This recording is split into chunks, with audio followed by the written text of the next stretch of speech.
ക്യാൻസറിനെ എങ്ങനെ തിരിച്ചറിയാം? ക്യാൻസർ ബാധിച്ച ആളുകൾ ഓരോ വർഷം കഴിയുന്തോറും കൂടിക്കൂടി വരികയാണ്. ഒരു വർഷത്തിൽ ഏകദേശം 1,40,00,000 ആളുകൾക്ക് ക്യാൻസർ ബാധിക്കുകയും അതിൽ 50% ആളുകൾ അഥവാ 70 ലക്ഷത്തോളം ആളുകൾ ക്യാൻസർ ബാധിച്ച് മരിക്കുകയും ചെയ്യുന്നുണ്ട്. ഇങ്ങനെ 50% മരണസംഖ്യ ഉള്ളത് കൊണ്ടാണ് എല്ലാ ആളുകളും ഇതിനെ വളരെ ഭീതിയോടുകൂടി കാണുന്നത്. എന്തുകൊണ്ടാണ് ക്യാൻസർ ഇത്രയധികം മരണസംഖ്യ കൂടുന്നത് എന്ന് ചോദിച്ചാൽ, ഭൂരിഭാഗം ക്യാൻസർ കേസുകളിലും രോഗികളിലും 3rd സ്റ്റേജ് അല്ലെങ്കിൽ 4th സ്റ്റേജ് ആയിട്ടുള്ള ആയിട്ടാണ് കണ്ടെത്താൻ കഴിയുന്നത് എന്നുള്ളതാണ്. വളരെ വേഗത്തിൽ തന്നെ 1st സ്റ്റേജിലും 2nd സ്റ്റേജിലൊക്കെ ക്യാൻസറുകൾ കണ്ടെത്തുകയാണെങ്കിൽ അതിനെ കുറച്ചുകൂടെ കൂടുതൽ ചികിത്സിക്കാനും വളരെ പെട്ടെന്ന് ആ രോഗിയെ സേവ് ചെയ്യാനും നമുക്ക് സാധിക്കും. അതുകൊണ്ട് ക്യാൻസർ ഉള്ള ആളുകൾ ശ്രദ്ധിക്കേണ്ടത്, അല്ലെങ്കിൽ ക്യാൻസർ ബാധിച്ചിട്ടുണ്ടോ, അല്ലെങ്കിൽ ക്യാൻസറിൻ്റെ ലക്ഷണങ്ങൾ എന്തെല്ലാമാണ്, തുടക്കത്തിൽ കാണിക്കുന്ന ലക്ഷണങ്ങൾ എന്തൊക്കെയാണ് എന്നാണ് ഇന്ന് പറയാൻ ഉദ്ദേശിക്കുന്നത്.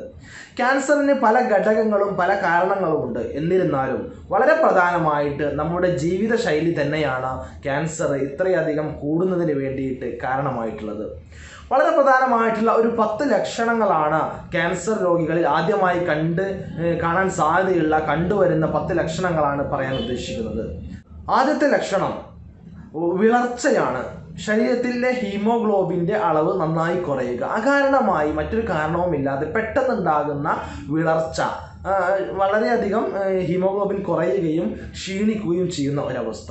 രണ്ടാമത്തെ കാര്യം ശ്വാസതടസ്സം, അല്ലെങ്കിൽ ശ്വാസോച്ഛ്വാസത്തിലുണ്ടാകുന്ന ബുദ്ധിമുട്ട്, ദീർഘമായി നിലനിൽക്കുന്ന ചുമയും ആ ചുമച്ച് കഫം വരുമ്പോൾ കഫത്തിൽ രക്തത്തിൻ്റെ സാന്നിധ്യം കാണപ്പെടുക.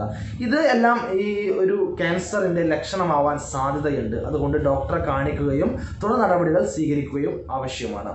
അതുപോലെ മറ്റൊരു പ്രധാനമായിട്ടുള്ള കാര്യം എന്ന് പറയുന്നത് അകാരണമായിക്കൊണ്ട് വളരെ പെട്ടെന്ന് തടി കുറയുക. സാധാരണഗതിയിലുള്ള ഒരു മനുഷ്യൻ വളരെ പെട്ടെന്ന് മറ്റൊരു അസുഖങ്ങളോ കാരണമോ ഇല്ലാതെ വളരെ പെട്ടെന്ന് തടി കുറയുക, അത് കാരണം വളരെ ക്ഷീണിച്ച് ഒന്നും ചെയ്യാൻ കഴിയാത്തൊരവസ്ഥയിലേക്ക് അയാൾ മാറുകയാണെങ്കിൽ നമ്മളിത് ക്യാൻസർ ആണോ എന്ന് ഉറപ്പുവരുത്തുന്നതിന് വേണ്ടി ഡോക്ടറെ കാണണം, നിർദ്ദേശങ്ങൾ തേടേണ്ടതുണ്ട്. മറ്റൊരു പ്രധാനപ്പെട്ട കാര്യം, മൂത്രമൊഴിക്കുമ്പോൾ മൂത്രത്തിൽ രക്തങ്ങൾ ഉണ്ടാവുക, രക്തത്തിൻ്റെ പാടുകൾ മൂത്രത്തിൽ കാണപ്പെടുക എന്നുള്ളത്. അല്ലെങ്കിൽ മൂത്രമൊഴിക്കുമ്പോൾ കൃത്യമായി മൂത്രമൊഴിക്കാൻ കഴിയാതെ മൂത്ര തടസ്സമോ അല്ലെങ്കിൽ മൂത്രം ഉറ്റി വീഴുന്ന അവസ്ഥയോ ഉണ്ടാകുന്നതും അത് സംബന്ധമായിട്ടുള്ള ക്യാൻസർ ഉണ്ടാവാൻ സാധ്യതയുള്ള ഒരു ലക്ഷണങ്ങളിൽ ഒന്നാണ്. അതുപോലെ തന്നെ സ്തനാർബുദം, ബ്രസ്റ്റ് ക്യാൻസർ എന്ന് പറയുന്നത്, അതിലുണ്ടാകുന്നതാണ് സ്തനങ്ങളിൽ ഉണ്ടാകുന്ന മുഴകൾ. വളരെ പെട്ടെന്നോ അല്ലെങ്കിൽ വളരെ ചെറുതോ വലുതോ ആയിട്ടുള്ള മുഴകൾ കാണപ്പെടുക.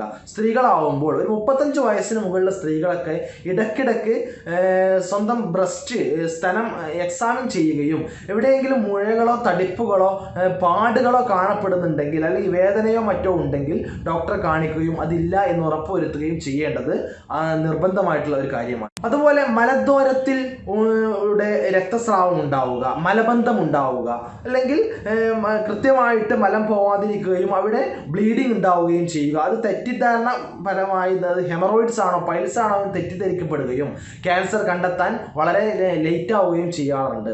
അതുപോലെ തന്നെ മറ്റൊരു പ്രധാനമായിട്ടുള്ള കാര്യമാണ് പ്രോസ്റ്റേറ്റിൽ ഉണ്ടാകുന്ന മുഴകൾ. പ്രോസ്റ്റേറ്റ് ഗ്രന്ഥി, പുരുഷന്മാരുണ്ടാകുന്ന പ്രോസ്റ്റേറ്റ് ഗ്രന്ഥിയിൽ മുഴകൾ ഉണ്ടാവുക, അത് കാരണം മലബന്ധം ഉണ്ടാവാം, അല്ലെങ്കിൽ മൂത്ര തടസ്സം ഉണ്ടാവാം. അത്തരത്തിലുള്ള ക്യാൻസറുകളും ഉണ്ടാവാൻ സാധ്യതയുണ്ട്. മറ്റൊന്നാണ് ആർത്തവ വിരാമമുള്ള സ്ത്രീകൾക്ക്, അഥവാ ആർത്തവം നിലച്ചുപോയ സ്ത്രീകളിൽ വീണ്ടും ആർത്തവം വരിക.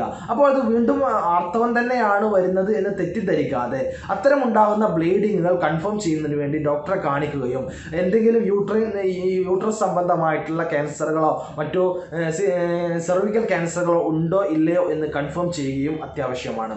മറ്റൊന്ന്, ശരീരത്തിൽ തൊലിയിൽ കാണപ്പെടുന്ന മറുകുകൾ അഥവാ കാക്കപ്പുള്ളികൾ എന്നൊക്കെ പറയുന്നത് സാധാരണമായി കൊണ്ട് വലിപ്പം കൂടിക്കൂടി വരിക, സാധാരണ ഉള്ള വലിപ്പത്തിൽ അധികമായി വലിപ്പം കൂടിക്കൂടി വരിക, അതിൽ പ്രത്യേകതമായി എന്തെങ്കിലും കാണുക, അങ്ങനെയൊക്കെയാണെങ്കിൽ ഉടനെ ഡോക്ടറെ കാണുകയും അതിൽ എന്തെങ്കിലും ക്യാൻസർ സാധ്യതയുണ്ടോ എന്ന് കണ്ടെത്തുകയും ചെയ്യുക. ഉണ്ടെങ്കിൽ അതിന് ഉടനെ തന്നെ ചികിത്സിക്കുക.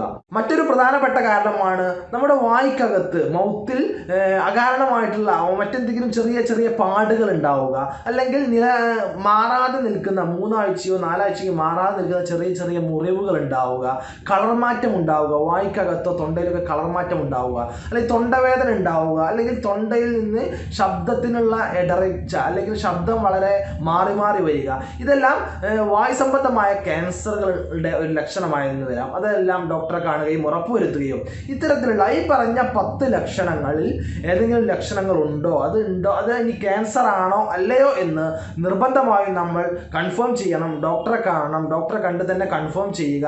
എന്നിട്ട് ഇത് ആവശ്യമാണെങ്കിൽ അതിന് കൃത്യമായിട്ടുള്ള ചികിത്സയും എടുക്കുകയാണെങ്കിൽ ക്യാൻസർ അതിൻ്റെ 3rd സ്റ്റേജിലേക്കും 4th സ്റ്റേജിലേക്കും പോകാതെ നമുക്ക് അതിൻ്റെ 1st സ്റ്റേജിലോ 2nd സ്റ്റേജിലോ തന്നെ അതിനെ പിടിച്ചു നിർത്താനും കൃത്യമായിട്ട് ചികിത്സിച്ച് പൂർണ്ണമായിട്ട് ഭേദമാക്കാനും കഴിയും. അതിനുള്ള ചികിത്സാ രീതികൾ ഇന്ന് ഒരുപാട് നമ്മുടെ നാട്ടിൽ ലഭ്യമാണ്. റീജിയണൽ ക്യാൻസർ സെൻറ്റർ തിരുവനന്തപുരത്തുണ്ട്, അതുപോലെ ഹോമിയോപ്പതി ക്യാൻസർ സെൻറ്റർ മലപ്പുറം ജില്ലയിൽ വണ്ടൂർ ഉണ്ട്. അതുപോലെ അങ്ങനെ പലതരത്തിലുള്ള ക്യാൻസർ സംബന്ധമായ ചികിത്സകൾ ഇന്ന് ലോകത്ത് ലഭ്യമാണ്. ഈ വീഡിയോ ഉപകാരപ്രദമായി എന്ന് തോന്നുകയാണെങ്കിൽ ഇത് നിങ്ങളുടെ ബന്ധുക്കൾക്കും കൂട്ടുകാർക്കും മറ്റു എല്ലാ ആളുകൾക്കും ഷെയർ ചെയ്യുക. മറ്റൊരു വീഡിയോയുമായി നമുക്ക് വീണ്ടും കണ്ടുമുട്ടാം. നന്ദി, നമസ്കാരം.